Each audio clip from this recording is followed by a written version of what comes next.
Live media exclusive വാർത്തകളിലേക്ക് സ്വാഗതം. എല്ലാവരും സുഖമായിരിക്കുന്നുവെന്ന് പ്രതീക്ഷിക്കുന്നു. കണ്ണൂർ സെൻട്രൽ ജയിലിൽ നിന്ന് ഒരു കുറ്റവാളി എങ്ങനെ രക്ഷപ്പെട്ടു എന്നതിനെക്കുറിച്ചാണ് ഇന്ന് നമ്മൾ ചർച്ച ചെയ്യുന്നത്.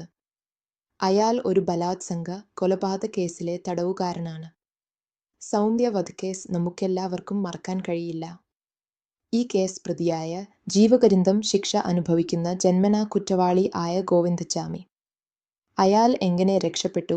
അത് ജയിൽ മാനേജ്മെന്റിന്റെ പരാജയമാണോ? ഉദ്യോഗസ്ഥരുടെ പൂർണ്ണമായ അനാസ്ഥയാണ് ഈ ജയിൽ ചാട്ടത്തിന് കാരണം. ശമ്പളം മേടിക്കുവാൻ വേണ്ടി മാത്രം പേരിന് പണിയെടുക്കുന്ന ഉദ്യോഗസ്ഥരാണ് ഭൂരിഭാഗവും. ജയിലിൽ പാലിക്കേണ്ട നിയമ ചട്ടങ്ങൾ എഴുതിവെച്ച കടലാസിൽ മാത്രമേ ഉണ്ടാകാറുള്ളൂ. അത് ഭൂരിഭാഗവും നടപ്പാക്കാറില്ല.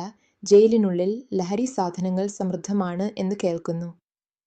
ഗോവിന്ദച്ചാമി ജയിൽ ചാടുവാനുള്ള നീക്കുപോക്കുകൾ 4 മാസം മുമ്പേ തുടങ്ങിയിരുന്നു. സെല്ലിന്റെ 8ഓളം കമ്പികൾ മുറിച്ചാണ് പുറത്തുവന്നത്. 4 മാസത്തോളം 8ഓളം കമ്പികൾ മുറിക്കുവാൻ എടുത്തിട്ടും സെല്ലിൽ പ്രോപ്പർ ആയ ചെക്കിങ്ങുകൾ ഒന്നും നടക്കുന്നില്ല എന്നുള്ളതിനുള്ള തെളിവാണിത്. CCTV നിരീക്ഷിക്കുന്നതിനു മാത്രമായി പോലീസുകാർ ഒന്നും തന്നെയില്ല. ചിലപ്പോൾ പേപ്പറുകളിൽ മാത്രം ഉണ്ടായേക്കാം. ആക്സോ ബ്ലേഡ് കിട്ടിയത് ഏതോ പണിപ്പുരയിൽ നിന്നോ ഇല്ലെങ്കിൽ പണിയെടുക്കുന്ന ആളിൽ നിന്നുമാണ്. അതിനർത്ഥം പണിയായുധം കൊടുക്കുന്നത് തിരിച്ചു വാങ്ങുമ്പോൾ അത് പ്രോപ്പറായി തിരിച്ചേൽപ്പിച്ചു എന്നുള്ള ചെക്കിങ് നടക്കുന്നില്ല എന്ന് തന്നെയാണ്.